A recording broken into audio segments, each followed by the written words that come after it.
coming to this point, I feel that Spain, watching them in the past few matches of this World Cup, of course, they played with different teams. This was the strongest ever for them to be, supposed to be, because secondly, it was semi-final of the World Cup.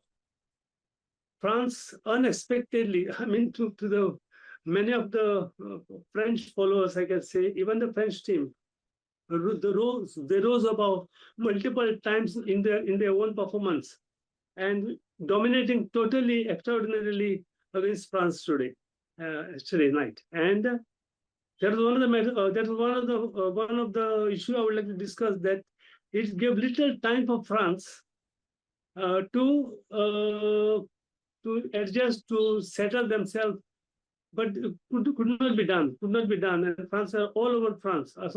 Spanish people were all over the France for that time. But there were some issues where France also tried to dominate initially. They were trying to equalize the balance, the pressure of the France. They also themselves have control over Spain. But French people couldn't do that until the time the penalty took place. Everything was a different scenario as far as Spain was concerned. Definitely, Spain were a far better side, and with the additional support of what's called individual brilliance of Yamal, Lamine was of great advantage for Spain, because I don't think so. What happens for that penalty, which has changed the whole scenario of the game, as I said earlier, is the defender never intentionally tried to hit Lamine Yamal. He tried to clear the ball. His eyes were still on the ball. And the Lamine was just came in between. And the kick struck Yamal. That is the problem, that the referee didn't. So you think that way, if he had intentionally done that, he should have earned a yellow card then? Yellow card as a penalty. I'm talking about France defender. Okay. In the box, when Yamal was going with the ball, Lamine was going with the ball. Okay, he was trying to attempt the ball. The ball was high, and that high ball he wanted to come. So you think that was not a penalty, defender. right? That was not a penalty. For me, the referee could have avoided it, because not even in yellow. It is a challenge on the ball. It can make out.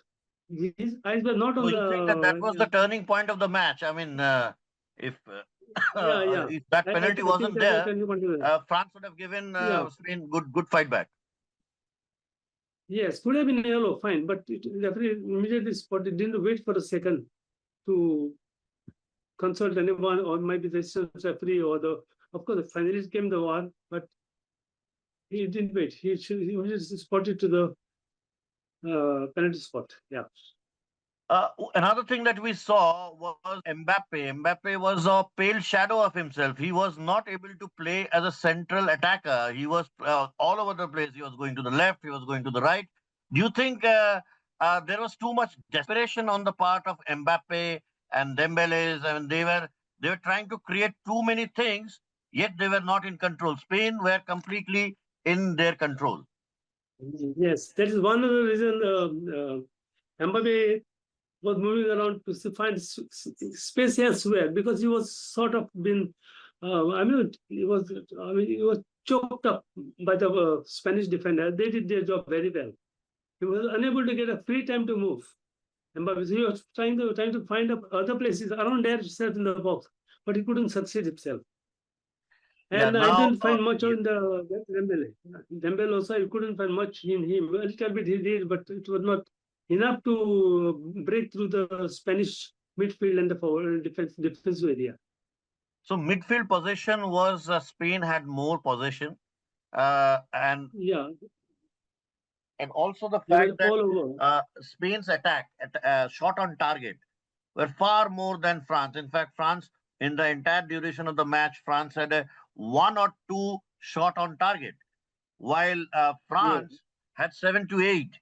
And Spain had 7 to 8, while France had only 1 to 2. That also showed that they were haywire. Yeah, that's true. That's true. He had nothing to do, but even in the Angola, position, the keeper is marking the angle, he had to shoot him straight. It probably would have gone in, but there was no chance for him to cut the ball down, make it more creation in open space that they could shoot clearly. It never happened for France. Never happened. But thanks to the great defending from French side, especially number 24, who I forgot his name, Kurulana. Yeah.